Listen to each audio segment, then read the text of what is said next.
Bonjour et bienvenue dans ce nouvel épisode de Messages à caractère informatique, épisode numéro 136.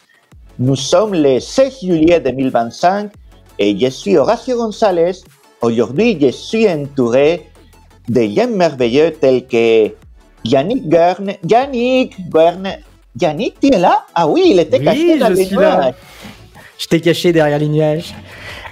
Bonjour à tous, je m'appelle Yannick Guerne, je suis ingénieur R&D à Clever Cloud et je travaille sur des produits qui sont basés sur Fondation DB, donc comme Material TCD, qui est une réécriture de TCD sur Fondation DB pour le rendre scalable, et d'autres produits comme Clever KMS. Bien. Et là, en bas, caché dans l'obscurité pour servir la lumière, il y a Erwan. Bonjour Erwan. Bonjour à tous, un plaisir d'être là avec vous. Et lui, en plus, il est dans un endroit où il y a du soleil. Bon, qui es, Erwan? Où est-ce que tu es, au fait? Eh ben, je profite de ma petite pause estivale pour rejoindre Massy parce que j'adore être avec vous et échanger sur tous les beaux sujets qu'on a en réserve. Et je suis actuellement au Sable d'Olonne pour profiter du soleil et de la mer en famille. Parfait.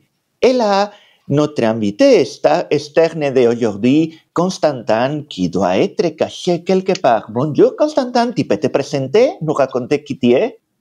Bonjour tout le monde, je suis responsable innovation au sein du Crédit Agricole dans la filière Doxalia sur les sujets d'intelligence artificielle et j'ai eu le plaisir de vous rencontrer à Vivatech et d'être invité à ce podcast. Donc hâte de papoter de tous ces trucs de geek, ça va être génial. Nickel, on est super content de te recevoir.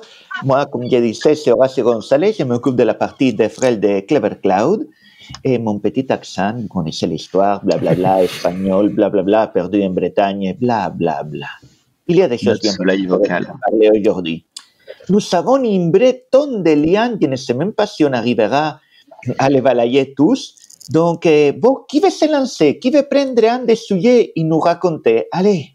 Écoute, je peux me lancer parce que c'est l'été, on va pouvoir enfin se reposer après des longs mois de travail acharné pour souffler un peu.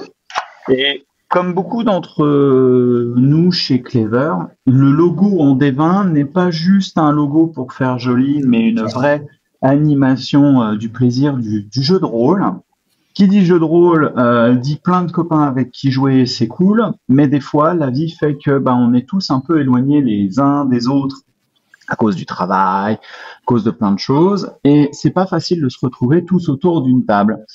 Donc ça fait quelque temps que j'ai testé plusieurs solutions de ce qu'on appelle des virtual tabletop, des tables de jeux de rôle virtuels en bon français. Et du coup, j'en ai essayé pas mal, des payants, des open source et des que tu peux héberger toi-même. Et j'avoue que moi, j'aime bien héberger mes choses moi-même parce que, voilà, le cloud ne reste que l'ordinateur de quelqu'un d'autre. Donc, c'est toujours bien de pouvoir avoir un contrôle de ces données, surtout que nos parties de JDR contiennent moult documents et j'ai pas envie d'un jour au lendemain qu'on me dise, voilà, il faudra rajouter 25 € à votre abonnement parce que vous comprenez, vous avez déjà consommé 1 Tera 2. Et ça va vite 1 Tera 2 quand tu commences à mettre de la bonne vidéo, des fichiers audio, ce genre de choses. Donc, il existe un outil que je trouve vraiment pas mal, que j'hébergeais sur mon serveur personnel depuis un petit moment là, qui s'appelle Foundry VTT. Il est vraiment très bien. Et vraiment excellent. Et surtout, moi, ce que j'aime, c'est sa facilité à être customisé. Le projet est écrit en Node.js principalement, avec énormément de JavaScript pour différents modules X ou Y. Et même toi, tu as la possibilité de rajouter tes propres modules. Donc, quand tu as accès à un outil de code via AI comme Windsurf ou autre, c'est juste extraordinaire parce que du coup, tu peux faire des choses très rapidement sur l'outil parce qu'il est extrêmement bien documenté, les API et tout ça. Il est fait pour être extensible. Il a été créé en pensant que les gens vont toujours pouvoir ajouter leur propre système, leurs propres règles, etc. Donc, dès le démarrage, tout est pensé pour que, en tant qu'utilisateur, tu puisses te l'approprier. Exactement. Et puis, des fois, tu as fait une partie qui est déjà bien calibrée, bien rodée, tu as besoin de la dupliquer pour la rejouer avec une autre table, mais t'as pas envie de te refader tous les trucs, machin. Et ben, tu as la possibilité de dupliquer tes mondes, rajouter des gens dessus, voir qui voit quoi. Et surtout, l'autre avantage que ça a, c'est de permettre à tes joueurs en asynchrone de pouvoir accéder au serveur pour se remettre à niveau ou relire, repenser les choses. Sauf que moi, je l'hébergeais à la maison et je le faisais pas tourner tout le temps, le serveur. C'est-à-dire qu'il y a des moments, je le killais pour économiser des ressources sur le serveur de la maison, surtout avec la canicule. Là, il commençait un peu à chauffer. Donc, je me suis dit, est-ce que ça peut tourner sur du Clever, puisqu'après tout, on a un runtime Node.js, on a la possibilité de plugger du file system et puis du S3. Et j'ai commencé à jouer avec ça pendant ma pause estivale. Et en à peine une demi-heure, j'ai réussi à booter une version de Node.js. Et vu que le 20 mai dernier, il y a un nouveau JDR que je trouve assez novateur et assez intéressant, qui s'appelle Daggerheart, qui est sorti récemment. Bah oui. Et sur lequel tu as des systèmes de garde, des systèmes de dés. Donc pour les plus geeks d'entre nous, je trouve que ça ressemble beaucoup au système Age de Star Wars, repackagé, mais vraiment sur un esprit storytelling, un peu découpé comme une série télé. C'est-à-dire que en fait, il y a des scènes, on s'en fout. Tu vois, le petit-déj, on n'en a rien à foutre dans un JDR. Donc squeezons ces parties-là et raisonnons scène par scène, avec vraiment l'idée de construire une équipe complémentaire. Enfin, le système de jeu est assez novateur. Pour ceux qui ne connaissent pas, c'est un système qui est porté par Critical Role, qui est un groupe de comédiens vocaux que vous avez déjà peut-être entendu dans certains jeux vidéo, séries télé et autres, qui tournent depuis maintenant plus de 10 ans aux US. Et qui ont même mis en animation leur partie de jeu de rôle avec la série Amazon qui s'appelle The Legend of Vox Machina. Si vous connaissez pas et que vous aimez l'humour un petit peu ronflonflon, moi je vous la recommande. Moi j'apprécie énormément cet univers. Et donc du coup je me suis dit tiens, c'est l'occasion, parce que un système Daggerheart, il n'en existe pas encore d'officiel sur Foundry VTT. Donc je me suis dit, why not essayer de coder mon propre système sur Foundry, un gros coup d'IA en y allant comme un gougnafier. Et pareil, ça c'était, tu vois, 2 nuits blanches d'insomnie sur lequel j'ai bossé, et j'ai pu bootstrapper tout un système avec la reconnaissance des dés, parce qu'en plus tu as les dés 3D virtuels, et en fonction de comment tu fais tes jets de dés, tu vas avoir soit un succès avec espoir ou un succès avec peur, et sinon tu peux aussi avoir un échec avec espoir et un échec avec peur. En gros, ça te permet, plutôt que d'avoir une réussite ou un échec, je dirais de façon binaire, comme un bon vieux Donjons et Dragons qu'on a tous connu, l'idée c'est d'apporter un peu de nuance. Un peu, tu vois, comme dans Star Wars, quand Han Solo dit attends, bouge pas, je vais te pirater cette porte. Il y arrive pas, mais c'est pas grave, il a un autre truc qui lui permet de rebondir. Tu vois ? Donc du coup, ça permet vraiment d'engager avec tes joueurs un storytelling et qui est vraiment extraordinaire. Et du coup, Foundry VTT, tu vois, ça se prête parfaitement à ça. Tu as une idée, même un JDR, je dirais, qui est peu connu comme le donjon de Naalbuck, a son système de jeu sous Foundry VTT et qui est extraordinaire. Et du coup, une fois que c'est hébergé chez Clever, que tu crées une room ou 20 rooms, ça coûte pas plus cher. Et du coup, je me suis amusé à faire le calcul, parce que je suis un peu radin. Tout un système avec le S3 storage, le file system storage, la base de données PG qui va bien, j'étais moins cher qu'un Roll20 hébergé chez Clever. Et je vais même pousser mes mains dans les orties. J'ai utilisé un des coupons qu'on donnait au Devox ou dans les autres salons auxquels on a été, le petit coupon de 50 balles. Et rien qu'avec ce coupon-là, vous pouvez vous faire tourner votre Foundry VTT gratuitement pendant 1 an. Easy. Donc, écoute, la seule chose qui nous manque, c'est les petits tutoriels sur GitHub, les petits repos d'exemples, mais je pense qu'après tes vacances, tu vas t'attaquer à ça. Eh oui, il faut qu'on fasse une petite relecture et puis qu'on s'assure que j'ai pas oublié des petites lignes de commande ici et là parce que tu sais, des fois, tu tapes plein de choses et puis quand tu dois faire le petit tuto, tu dis, mais c'est bizarre, il manque une commande.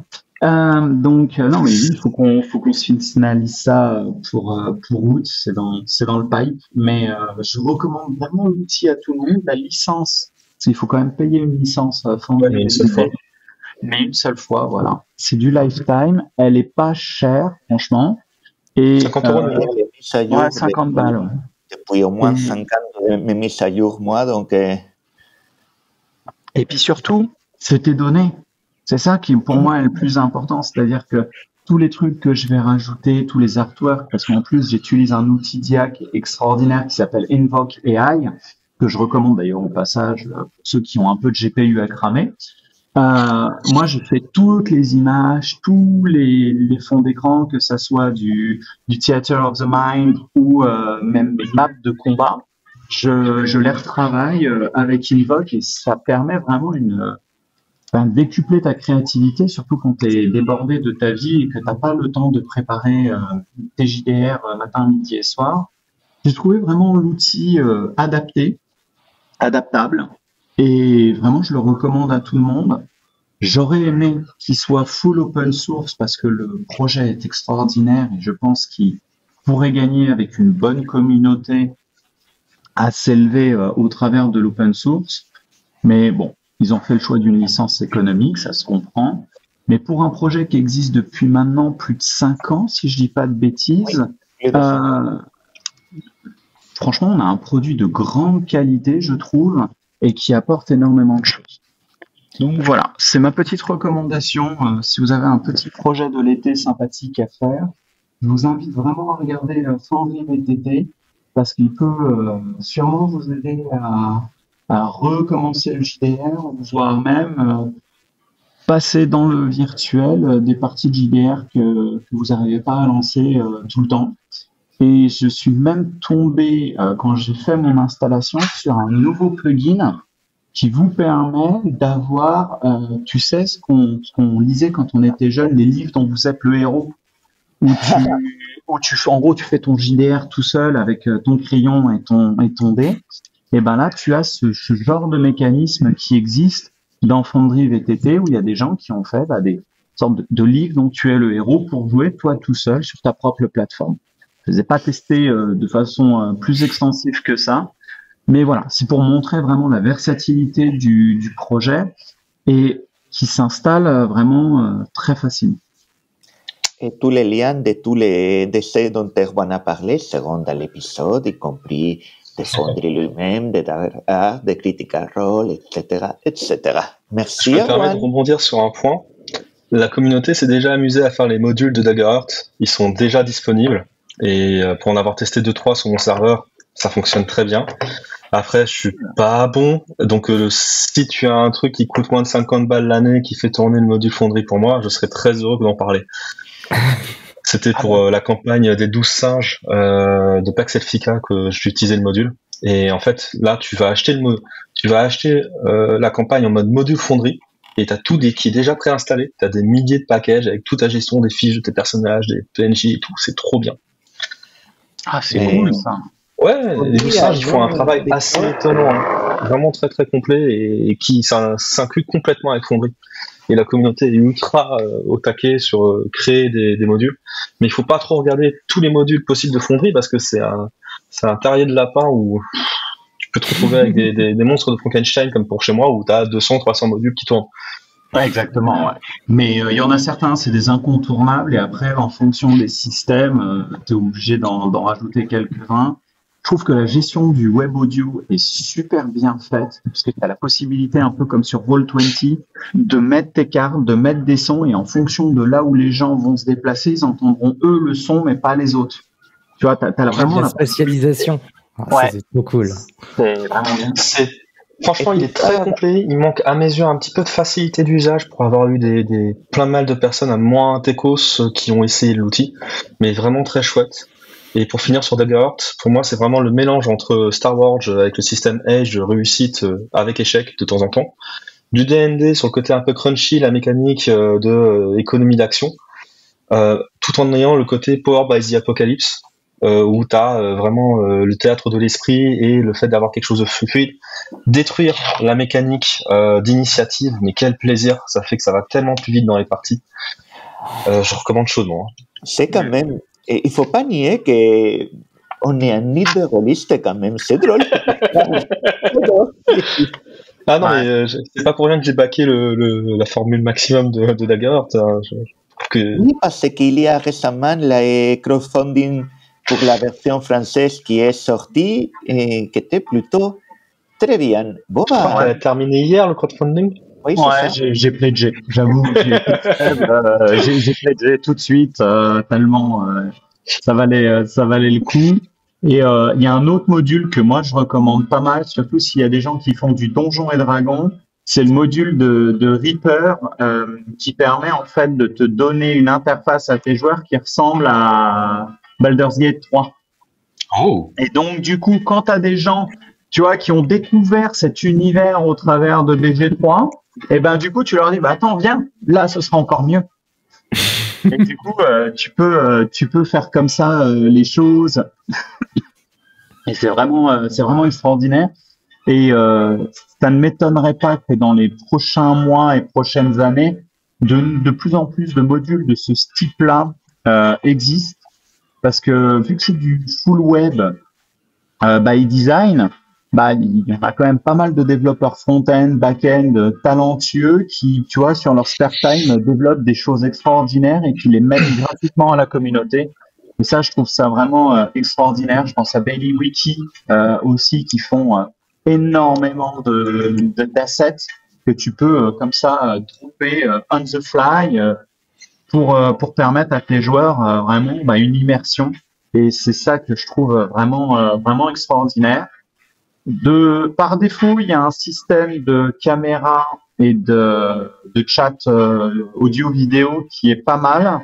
Moi, j'avoue que j'ai fait le choix de l'upgrader avec un live kit auto-hébergé parce que je gagnais vraiment en qualité sur ça. Tu t'es mis un petit serveur turn qui va bien, comme ça tu bypasses tout ce qui est pare-feu et trucs à la con comme ça. Enfin, à la con comme ça, je vais me faire disputer par notre RSSI si je dis des choses comme ça. Mais l'idée, c'est vraiment de faciliter les choses. Il faut mettre un peu les mains dans le cambouis. Mais faut pas être ingénieur Node.js avec 15 ans d'expérience pour le bootstrapper. C'est vraiment un bon produit, je le recommande chaudement. Bon, bah. L'interface, elle est chouette, hein. Merci pour le lien. De rien. Bon, bah, on a plein de liens. Bon, bah, on va changer un peu de sujet. Yannick, j'avais cru comprendre que tu nous voulais parler des derniers youlous avec lesquels tu passes des heures et des heures et des heures ces derniers temps. Oui. Et que tu as découvert grâce à l'envie de dessiner, si j'ai bien compris. Oui, en gros, j'écris des articles de blog techniques et je les illustre avec les dessins que je fais moi-même sur mon iPad. Et à un moment, j'ai eu une envie, c'était de dessiner une abeille. Je sais pas pourquoi, c'est des envies comme ça qui arrivent. Et du coup, j'ai essayé de chercher une technologie qui utiliserait l'abeille pour pouvoir créer mon article et pouvoir dessiner mon abeille avec. J'ai vu plein de technologies. Donc, par exemple, il y a Hive qui est dans le domaine du distribué. Sauf que j'en avais déjà fait dans un précédent boulot et je savais que c'était pas quelque chose dont j'avais envie de faire un article dessus parce que c'est très très compliqué à vulgariser et ça m'intéressait pas réellement. Du coup, j'ai continué ma route et je suis tombé sur un projet qui s'appelle eBPF qui a une abeille comme logo. Cet article, je l'ai jamais écrit parce que quand j'ai commencé à m'intéresser à eBPF, je suis arrivé à ce que j'appelle les portes de l'infini. Tu ouvres la porte, tu vois quelque chose et tu te dis « Waouh, mais je vais passer ma vie là-dedans. Est-ce que j'ai le temps de faire ça maintenant tout de suite ?» Du coup, j'ai refermé la porte très gentiment en disant « On verra ça plus tard. » Ok, jusqu'à là, je comprends. Et comment est-ce que tu es revenu? Je suis revenu parce que je suis en train de, sur mon temps libre, d'essayer de réécrire Kubernetes en Rust en utilisant de la micro-VM, donc du Firecracker, et en se départissant de problèmes qu'a le réseau dans du Kube, qui est de s'appuyer sur de l'IP table. Et du coup, on se retrouve à avoir un spaghetti monstrueux d'IP table qui doit faire tous les ACL sur les discussions entre les différents pods. Sauf qu'en fait, ce problème, il a déjà été réglé, et il a déjà été réglé il y a très longtemps, même plus vieux que moi, puisque le début de BPF, puisque c'est de ça qu'on va parler, c'est un projet qui date de 91 et qui a été créé pour faire en fait du tracing sur ce qui se passe dans le réseau. Là, j'ai remarqué. Oui. Anne, c'est pas gentil de faire sentir tes camarades si vieux que ça. 91, c'est pas si vieux que ça. Tu restes un petit jeune. Oui. Mais pour ceux qui ne connaissent pas Yannick, c'est le gars qui un jour il se lève et dit je voudrais bien réimplémenter SQLite en Rust, et après il passe pendant 2 ou 3 mois ses soirées à le faire et à les documenter et à produire des super articles de blog et de streaming en le racontant. Donc j'ai hâte de voir la série sur je vais refaire Kubernetes en Rust. Là, c'est en cours. Il faut vraiment se cogner très fort le genou, tu sais, en sortant, tu vois, de la baie en disant fuck, je vais réécrire Kubernetes. Tu vois, il y a un truc comme ça qui a dû se passer en mode ouais, vas-y, c'est chaud, on y va. Ouais, continue.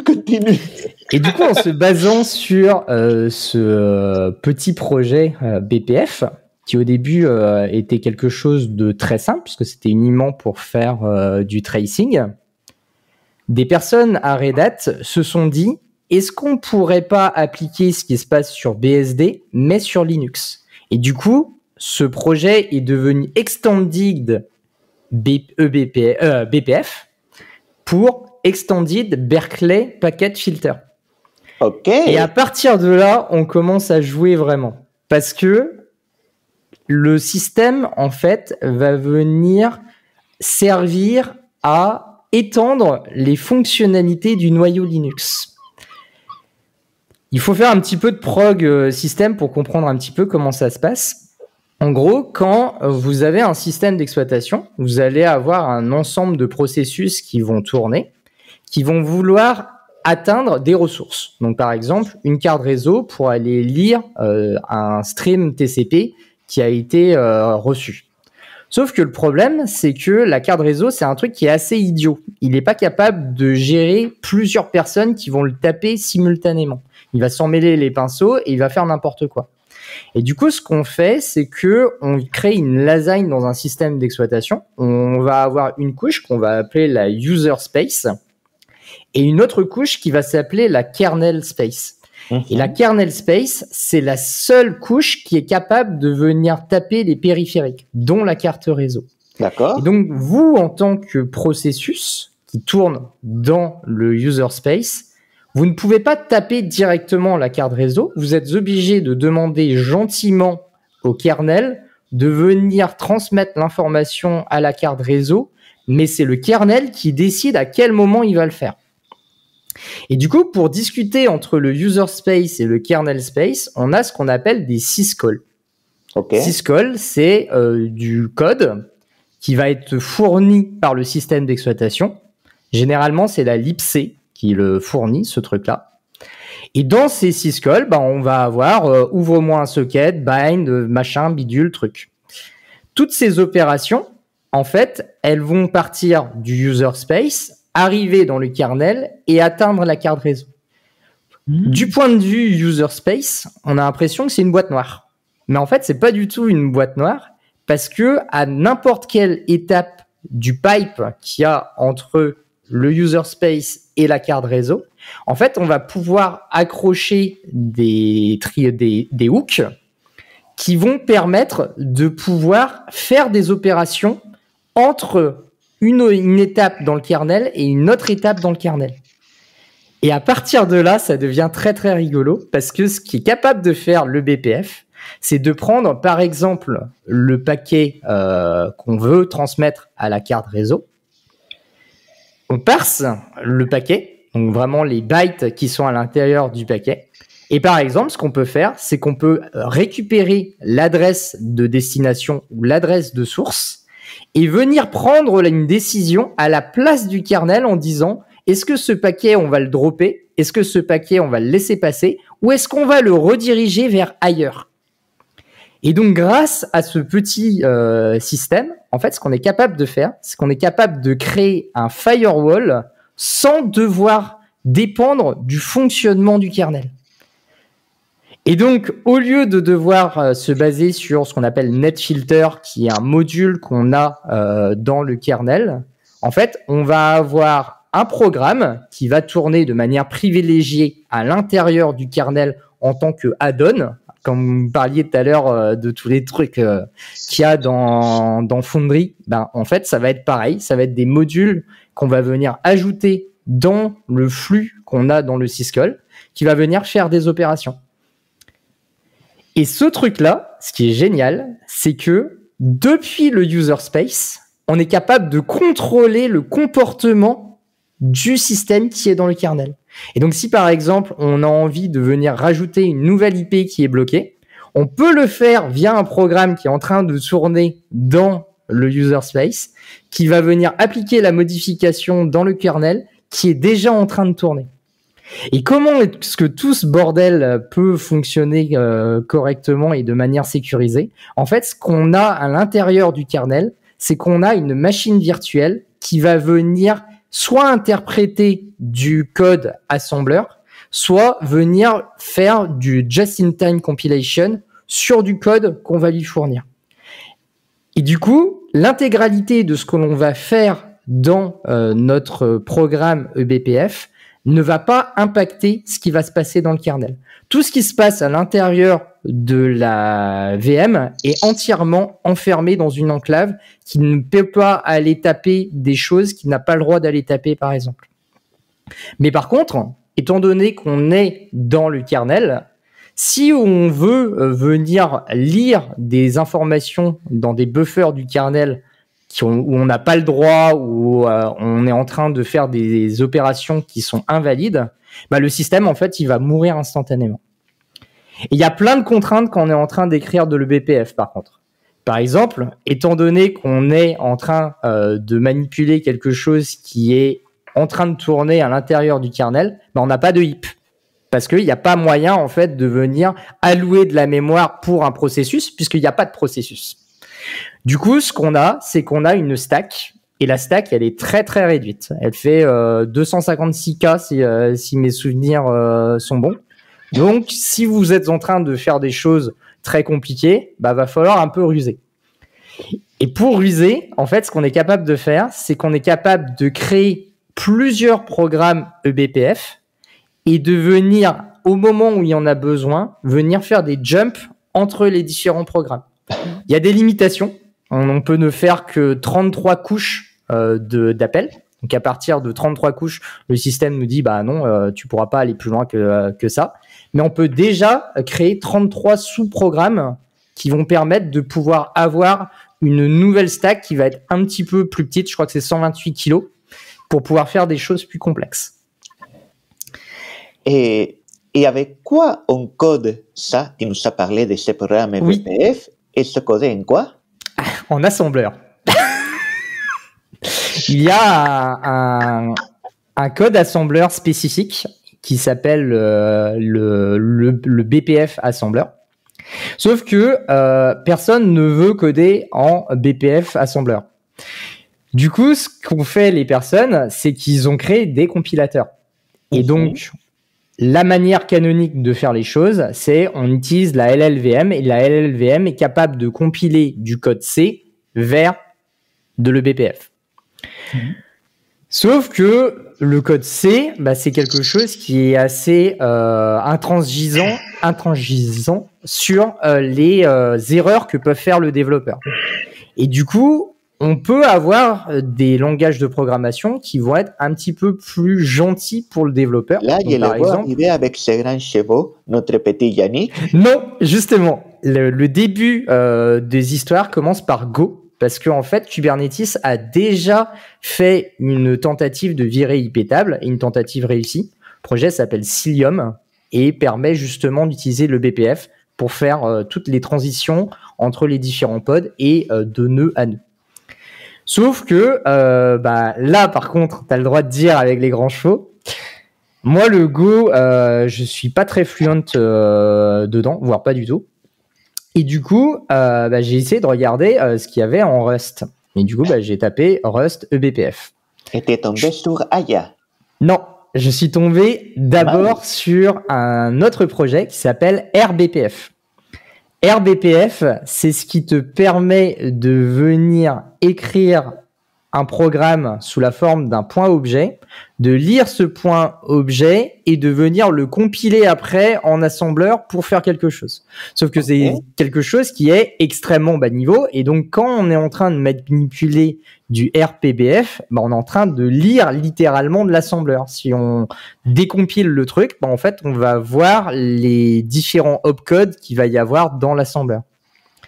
C'était trop bas niveau pour moi, parce que j'avais pas envie de faire ça dans ma vie. De toute façon, c'est totalement impossible à l'échelle de gérer avec un tel niveau de profondeur.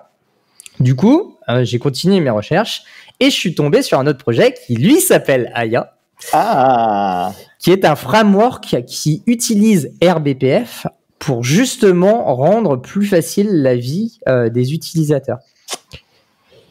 Et donc, quand tu crées un projet Aya, en fait, tu as un template pour les personnes qui ont déjà utilisé Yeoman. C'est un truc qui est très, très vieux, qui date de la préhistoire pour moi, quand je faisais du JavaScript, qui permettait de... Spoiler, Yeoman, c'était l'outil que j'ai forcé Yannick à utiliser quand je lui donnais des cours quand il était en école d'ingénieur il y a très longtemps. Et du coup, ce projet, il permettait de scaffold des projets extrêmement rapidement. Il y a la même chose en Rust, et du coup, on a la possibilité en fait de créer des templates de projets eBPF. Et du coup, le projet eBPF, il va se décomposer en deux crates. Donc, une crate en Rust, c'est une librairie. On va avoir une librairie qui va être la librairie user space, donc celle qui va servir de processus et qui va permettre de contrôler le BPF et le BPF en elle-même. Comme on est en train de faire de l'eBPF, on se retrouve à écrire du Rust qui est un peu étrange. Déjà, c'est du Rust qui n'a pas le droit d'allouer de la mémoire. Il n'a pas de librairie standard et l'intégralité de toutes les collections qu'on peut utiliser en Rust sont interdites, puisque toutes les collections se basent sur de la location mémoire.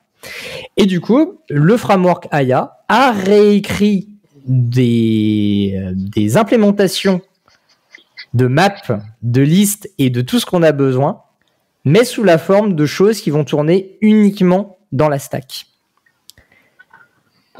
Et à partir de là, on va pouvoir en fait venir écrire du Rust classique, à quelques exceptions près, parce que comme le BPF manipule des buffers, Rust n'est pas capable de te dire cette information-là, je suis sûr qu'elle est en mémoire.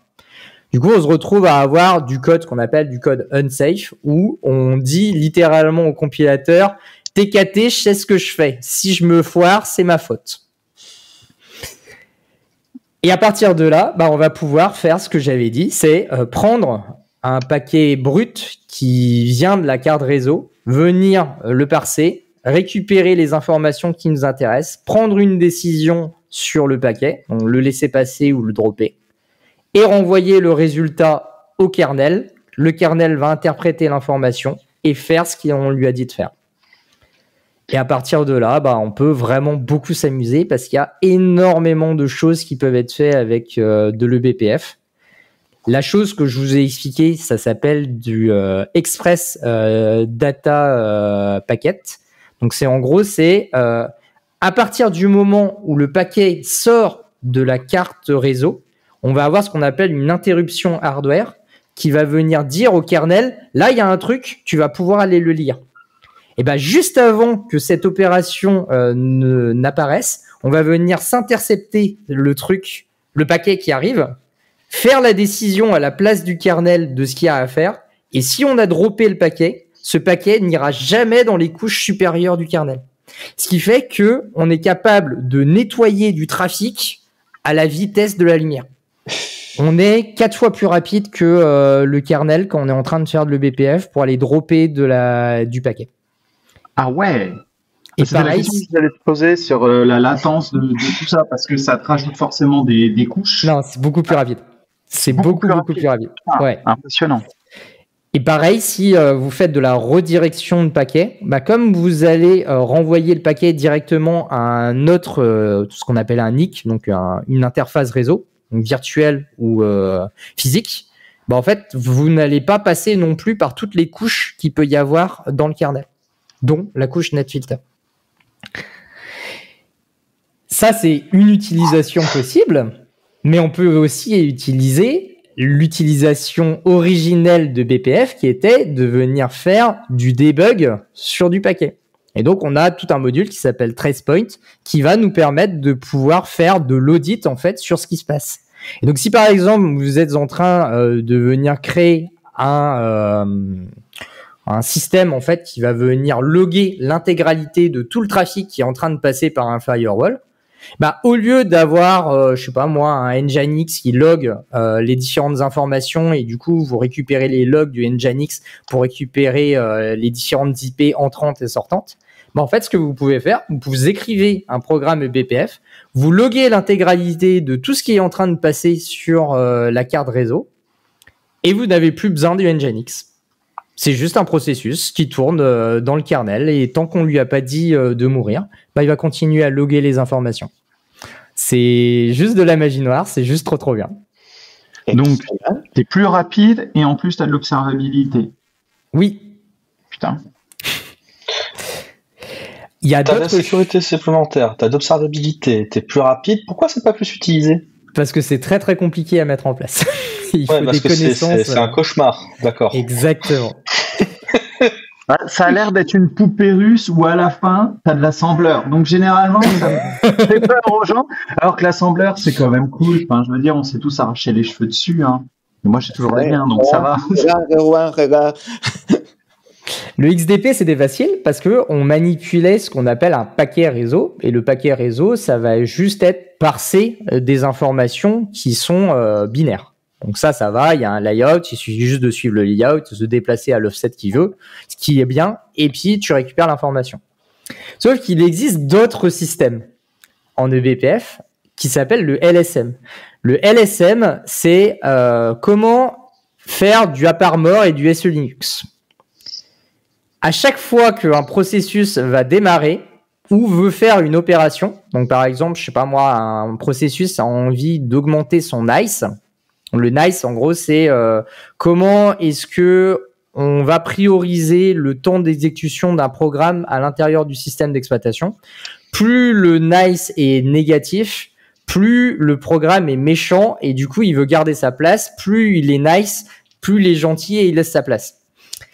Et donc, ce qu'on peut faire avec un eBPF LSM, c'est de dire si un processus qui a tel PID essaye de se nice à un nice qui est inférieur à 0, refusez carrément de faire l'opération. Et donc, quand la personne va essayer de renice son processus, il va avoir une opération not permitted. Et c'est pas le kernel qui lui a répondu, enfin, c'est le kernel qui lui a répondu, mais c'est nous, en fait, qui avons pris la décision à l'intérieur de l'eBPF. Oui, et du coup, tu es tellement bas niveau dans ton système que tu peux t'implanter sur n'importe quel type de kernel. C'est-à-dire que si des fois j'ai un routeur qui tourne avec un kernel Linux, je pourrais déployer ce genre de système directement sur mon routeur. Oui, j'ai bien compris. Oui, et c'est pas dépendant de l'architecture du processeur. Donc moi j'ai joué que avec du x86, mais si tu as envie de faire du MIPS, tu peux faire du MIPS si tu as envie de t'amuser. Ou de l'ARM, whatever, quoi. C'est ça. Ah, c'est kiffant ça me plaît bien. Sauf qu'il y a une fois... Erwan vient d'être piqué par une nouvelle envie. Ouais, j'ai une idée là. Sauf qu'il y a un petit problème. C'est que, étant donné qu'on est en train de manipuler des trucs très bas niveau, bah, ça veut dire qu'il faut comprendre comment fonctionne la programmation système du kernel Linux écrit en C. Parce que ce que vous allez obtenir quand vous allez manipuler, par exemple, du LSM, c'est un contexte, et ce contexte, c'est un pointeur vers void étoile. Void étoile, pour ceux qui savent pas en C, c'est quelque chose qui existe quelque part. On ne sait pas ce que c'est. Et c'est à nous de nous démerder de savoir qu'est-ce qu'il y a derrière. C'est le chat de Schrödinger, mais on sait. C'est ça. Qui peut ne pas exister justement parce qu'on peut déréférencer un pointeur qui n'existe pas et là c'est la fin. Oh mon Dieu. Bon bah, on a un nouveau projet pour Erwan et une belle découverte pour Yannick. On va continuer avec nos news. Constantin, tu n'avais pas aussi quelques sujets? Si, tu avais noté quelques sujets sur lesquels tu voulais nous parler. Allez, prends ce que te botte le plus en ce moment. En ce moment, il y a beaucoup d'initiatives qui sont assez intéressantes sur le fait qu'il y a un scrapping des intelligences artificielles global de tout l'Internet. Et qu'on est passé de grosso modo à 5% du trafic à plus de 60% sur le courant de l'année, qui sont représentés juste par des IAGM qui viennent voler le contenu de ton site, de ta vidéo, de ton podcast, et qui derrière vont aller... Anubis. Voilà, exactement. Anubis, il m'a fait venir à des kilomètres, qui est le truc utilisé en ce moment par tout le monde. Mais je pense que Yannick ferait mieux en parler lui, parce qu'il a l'air bien plus au taquet. Là où moi j'ai vu que c'était juste une librairie qui avait l'air intéressante, communautaire, pas mal réutilisée par des institutions régaliennes américaines entre autres. Je suis sûr que toi tu as l'aspect technique de la chose en mode non, là c'est bien. Pour le coup, non, je l'ai pas parce que j'ai pas encore joué avec et je dois l'installer sur mon blog parce que je commence à avoir du trafic qui n'est pas du trafic que j'ai envie de gérer. Voilà, donc en fait, tous les sites internet en ce moment se retrouvent avec beaucoup de trafic qui n'est pas du trafic utile, qui va donc dépenser énormément de ressources et c'est un peu dommage. Et tout le monde est un petit peu mitigé entre est-ce qu'il faut que je coupe ou est-ce qu'il faut que je empoisonne le puits. Et une remarque que j'ai vue d'un internaute récemment et qui m'a beaucoup plu, c'est un peu comme pisser dans l'océan. Si tu empoisonnes le puits, ça reste un océan, il vaut mieux bloquer. Voilà, c'était la petite digression de actuellement, qu'est-ce qu'on fait face à toutes ces intelligences artificielles qui vampirisent, inventent et essaient d'imaginer de l'information qui n'est pas forcément utile et qui détruisent le trafic de sites classiques. Je sais que vous, de votre côté, vous êtes amusé à faire un LLM.txt pour expliquer à l'IA où chercher, quoi faire, comment le faire. Et ça m'avait pas mal impressionné le jour où on s'est rencontrés à Vivatech, parce qu'au final, tu te retrouves avec ton windsurf et tu lui dis, vas-y, installe-moi le truc, et il te guide pas à pas parce qu'il va aller se bouffer la doc. Et si tu peux nous expliquer comment vous avez fait ça, moi, ça m'intéresse pas mal. Bah, l'LLM.txt, c'est un standard de facto qui est apparu il n'y a pas trop longtemps. Et l'idée, c'était justement ça. Parce que c'est pas seulement le problème qui va scraper ton site, c'est que plein de fois, il va pas trouver ce qu'il cherche. Et donc, l'idée, c'est de faciliter la vie.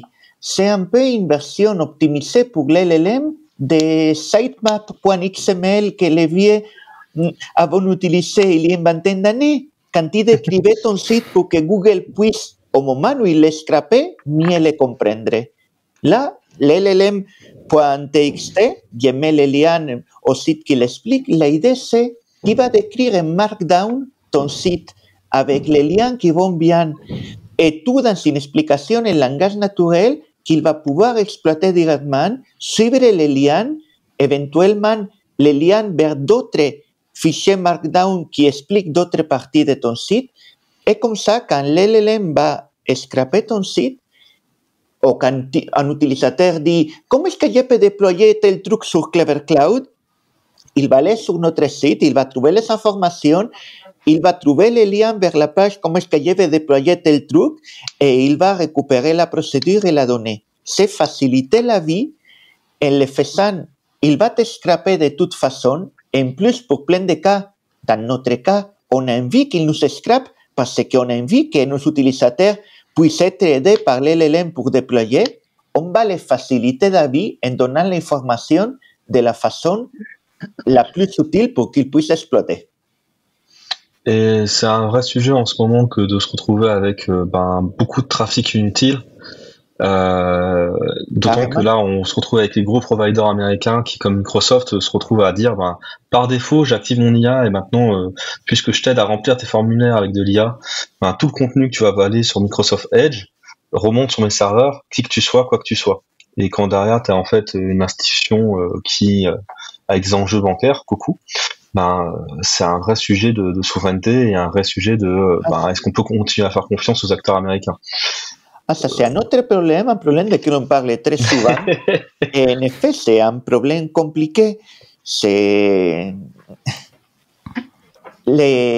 c'est pas limité, voilà, comme tu dis, c'est aussi par rapport au navigateur qu'on utilise, c'est par rapport à la nouvelle génération de navigateurs dopés au LLM que OpenAI et Perplexity seraient en train de préparer. Je dis seraient parce que je l'entends depuis 3 ou 4 mois, même si personne ne les a vus vraiment, mais a priori, ça va être, en s'accentuant, ces problématiques-là. Je pense plus qu'ils sont en train d'essayer de créer le prochain téléphone portable en mode réseau social intégré LLM First. Genre d'ici la fin de l'année prochaine, ça m'étonnerait pas qu'OpenAI dise ceci est une révolution, mais c'est pas l'iPhone, c'est le LLM machin. Les tableaux, la partie de créer un navigateur a été officiellement annoncée et l'idée c'est changer la façon comme les gens utilisent les navigateurs. Aujourd'hui, par défaut, tu tapes quelque chose dans la barre de recherche, il y a Google en 90% des cas, Bing dans les 9% restants et peut-être un ou deux geeks qui utilisent DuckDuckGo ou Quant. Voilà, c'est pour ça, il y en a toujours, et assez souvent ils sont dans notre podcast.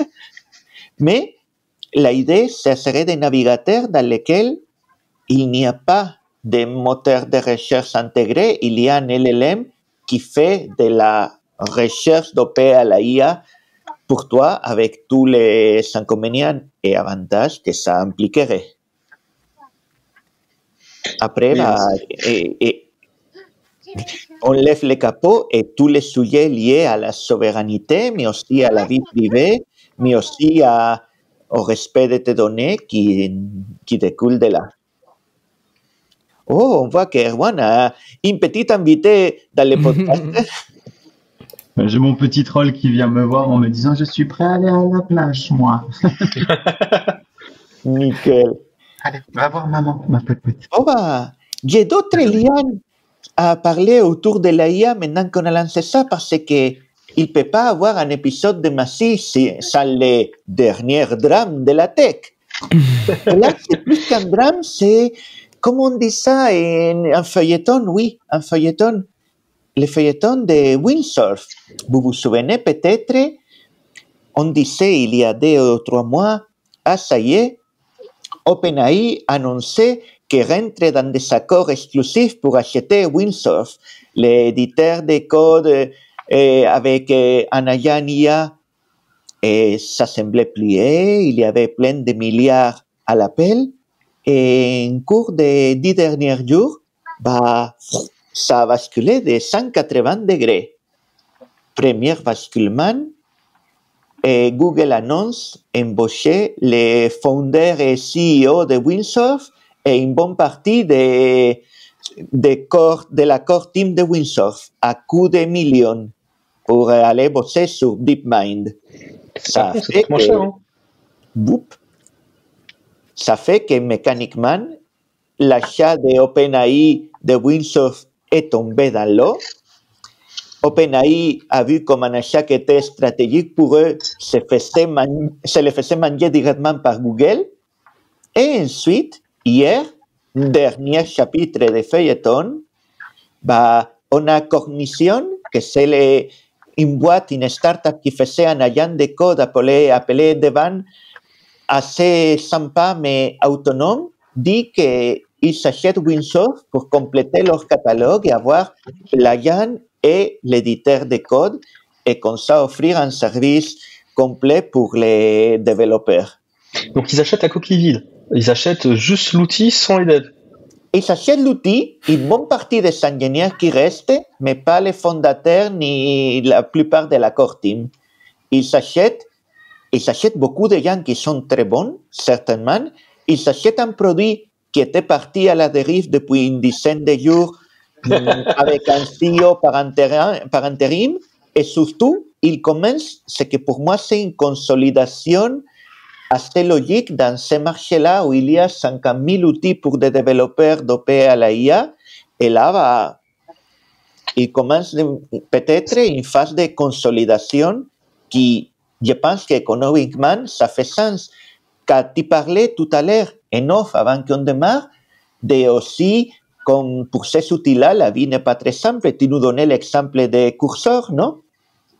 Ah oui, Cursor, c'est un peu compliqué là. Ils n'ont pas réussi à stabiliser leurs offres, ce qui fait que les prix ont explosé, ont été renégociés sans trop communiquer avec la communauté. Et il y a des gens qui sont retrouvés avec des notes très très élevées du jour au lendemain, et ce qui a fait un bon gros bad buzz. Mais pour revenir juste 2 secondes sur Windsurf avant, on est donc passé d'un deal d'OpenAI à bonjour, je mets 3 milliards sur la table, à finalement Google qui arrive et qui dit je t'achète tes employés à coût de dizaines de millions pour qu'ils viennent chez moi. Oui, c'est ça. Ok. Et derrière, le petit nouveau que personne connaît. Bonjour, alors nous on achète, mais la coquille vide seulement. Oui, je vais vous l'expliquer mieux. C'est incroyable. Et pendant ce temps-là, Cursor, donc, qui était le fer de lance du regardez, la communauté s'est organisée à refaire VS Code, mais sans le truc casse-pied de Microsoft qui tombe dans ses travers de vouloir tout verrouiller et dire vous utiliserez que Copilot. Parce que quand même, Cursor, Replit, Windsurf, c'est né de la frustration de VS Code qui a pas été capable de dire j'ouvre mes produits et je fais en sorte qu'il y ait une communauté qui puisse proposer des choses et je veux que vous utilisiez que mon truc propriétaire. Donc ils ont repliqué encore éternellement le même travers que Microsoft a, alors qu'ils avaient 95% du marché. Et il y a encore un autre chapitre. Et hier, AWS a annoncé sortir leur propre version de Windsurf au Cursor, aussi basée sur VS Code, qui s'appelle Kiro et que... T'as même un bouton en mode migrer de VS Code à Kiro en un clic. Donc voilà. Ils reprennent même les add-ons et autres trucs, toute la configuration passe de l'un à l'autre. Mais en fait, quand tu regardes un peu, moi, de ce que j'ai pu voir de Kiro, là, j'ai l'impression que c'est juste Clever Cloud. Non, pardon. pas encore, peut-être. Cloud Code. Sauf qu'ils ont mis l'option de pouvoir, au lieu de directement faire du code et discuter avec des agents qui vont aller construire un plan avant de faire des actions, ils l'ont mis avec un gros bouton bien visible en mode vas-y discute avec l'agent avant de faire n'importe quoi pour construire une documentation et réfléchir à quoi ça doit ressembler. Un peu comme le chat de Windsurf. Tu sais, sur Windsurf, tu as un chat en write, ça c'est un peu ce même mécanisme. Mais tu vois, dans le genre, moi ce que j'aime bien faire, c'est que Cloud Code, si tu le supercharges avec plein de petites librairies GitHub de la communauté, je pense notamment à un YouTuber qui s'appelle BMad et qui a sorti la semaine dernière sa méthode BMad. Tu as en fait des personnages agentiques qui sont en mode le PO, le PM, le front, le back, etc. Ce qui fait que derrière, tu as toute ton équipe qui est déjà prontée. Tu cliques sur, tu tapes brainstorm, ça te fait toute ta discussion de qu'est-ce que tu veux dans ton outil. Ça va tellement plus vite, c'est délirant. Ça fait aussi les disputes entre les différents. Oui, oui, tu peux en plus utiliser d'autres outils. Je crois que c'est SuperCloud le nom du truc, où tu vas avoir les outils tu vas avoir les agents qui vont aller discuter les uns avec les autres, et de temps en temps, tu as une notification qui te dit lui, il a fini de se disputer avec machin. Donc le 10x Engineer va vraiment apparaître, quoi.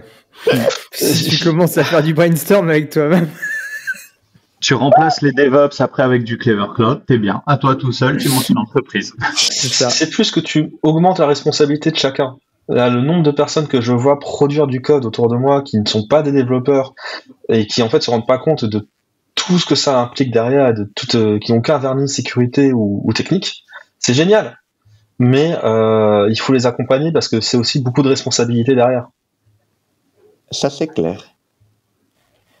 Mais bon, on n'a pas fini de voir la révolution dans ce marché-là. J'ai l'impression qu'il y a des outils nouveaux. Sans l'impression, il y a des outils nouveaux toutes les semaines. Ça pousse de plus en plus loin. Bientôt par la pensée. Bien, la ligne de commande.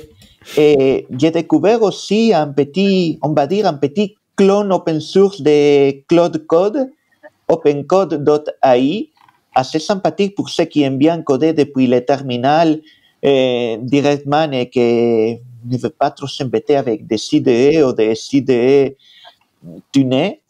Et voilà, non, il y a des tonnes et des tonnes d'outils tout le temps. Celui que tu nous dis que fait tous les rôles, si tu as les liens, je suis preneur parce que là, je l'ai mis dans ton Google Doc, ça s'appelle Dima-méthode. Mais il y a plein, ça vient avec tout un catalogue de solutions, je t'enverrai les liens. À mon avis, tu deviens schizo à la fin. T'as aussi, tu codes sous Vie et le soir, tu codes sous iMac. Tu vois, c'est... Dans le même genre, tu vois, tu as Gemini, Google qui s'est pointé avec Gemini CLI, donc la même chose que Claude Code, sauf que leur offre est tellement agressive, je crois que c'est limite du $200 par mois qu'ils t'offrent en termes juste de prompt. C'est délirant en fait à quel point ils ont envie de faire venir la communauté de développeurs chez eux, ils l'ont rendu open source, ce qui, de la part de Google, est... je sais pas trop s'ils en font beaucoup de genres de produits finaux. Je sais qu'ils sont très actifs dans la communauté open source, mais là, c'est une approche assez surprenante, je trouve.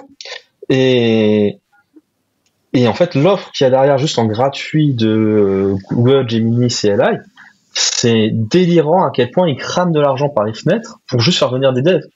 Et ils font de bons prix à tous les autres éditeurs pour qu'ils mettent Gemini bien placé.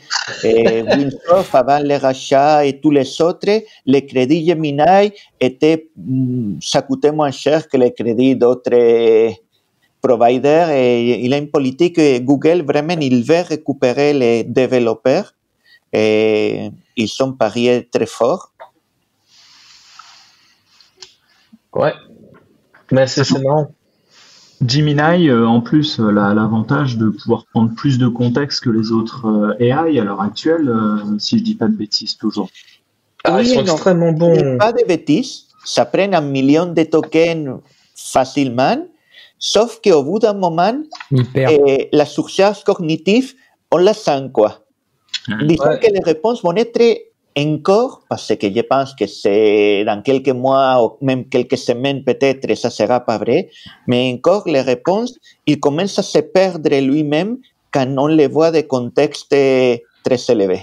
De mémoire, la fenêtre de contexte de Gemini est 10 fois plus élevée qu'un Claude pour comparatif, mais ce que fait Claude, c'est qu'il va utiliser un système de cache où il va régulièrement dire tiens, je sais que je vais exposer ma fenêtre de contexte, donc je vais vulgariser ce que j'étais en train de faire pour pouvoir me reprompter et recommencer et avoir une fenêtre de zéro. Voilà. Et en permanence. Et ce qui fait qu'en fait, il est très bon sur le code. Ce qui fait que moi, ce que je recommande en ce moment, et dans 2 semaines, ce sera sûrement autre chose, c'est Gemini, dès que tu as beaucoup de documents à manipuler, un peu volumineux dans tous les sens. Et de l'autre côté, code dès que tu as besoin de faire des choses utiles. Et actuellement, Winsoft, parce que c'est celui qu'ils utilisent, mais je pense que Cursor commence à le faire, ils ont mis un nouveau mode plan dans lequel ils font justement ça, mais sur n'importe quel provider. En gros, comme Winsoft, c'est lui qui gère le contexte, il fait un plan, il résume, il compacte et il ne renvoie plus toute la conversation forcément, mais il l'adapte et ça permet que quand il envoie sur OpenAI ou sur Claude, il est beaucoup plus efficace, il envoie moins, il peut tenir la conversation pendant plus longtemps qu'avant, en utilisant justement la même stratégie, mais dans les IDE. Donc oui, la fenêtre de contexte, ça a été longtemps un sujet, mais là, en fait, il y a suffisamment d'arnaques pour pouvoir faire en sorte que ça passe. C'est ça. Mais c'est un peu comme notre cerveau, on ne garde pas l'intégralité de ce qu'on a dit, on compacte à fur et à mesure à la volée et on garde les points principaux. C'est comme si j'ai dit sur C, Massy, on a parlé de Foundry BTT, les jeux de rôle, on a parlé de Saveil et de EVPF avec Yannick et on a parlé de la IA avec plusieurs liens proposés au début par Constantin et complétés par tout le monde. Et ça me fait dire que c'est un bon moment pour arrêter cet épisode de Massy. Et maintenant, dernier challenge. Qui veut me proposer une musique de fan? Notre invité. Alors, moi, tu as vu la maîtrise avec laquelle il se défait des sujets et il te passe la patate chaude. Qu'est-ce que tu écoutes en ce moment, Constantin, que tu voudrais faire partager à notre public? Alors, il faut que je retrouve le message que je t'avais envoyé. Mais j'étais tombé sur un truc qui s'installe directement dans le terminal et qui te permet de faire de la vibe musique pendant ton vibe coding. C'est un peu débile. Bah attends, je me suis renseigné sur le podcast avant. Ça s'appelle strudel.cc. Ok, c'est étonnant. Je sais pas comment. Attends, strudel.cc et tu as une démo de ce que ça peut donner directement dans la documentation. Donc si je vais dans Learn, je copie le texte. Et donc, comme musique de fan, on vous recommande écouter une vibe musique pendant que vous vibe codez avec strudel.cc. Je t'ai envoyé le lien. Tu as un exemple de documentation de ce que ça peut donner en fonction des. Il y a des personnes qui font des streams de ça dédiés. C'est étonnant. Oh, wow. Bon, bah, je sais qu'on va applaudir sur ça. Merci Yannick, merci Erwan, merci Constantin. Merci. Bye bye. À très vite. Merci tout le monde de Bonne notre journée. équipe. À très bientôt. Bye bye.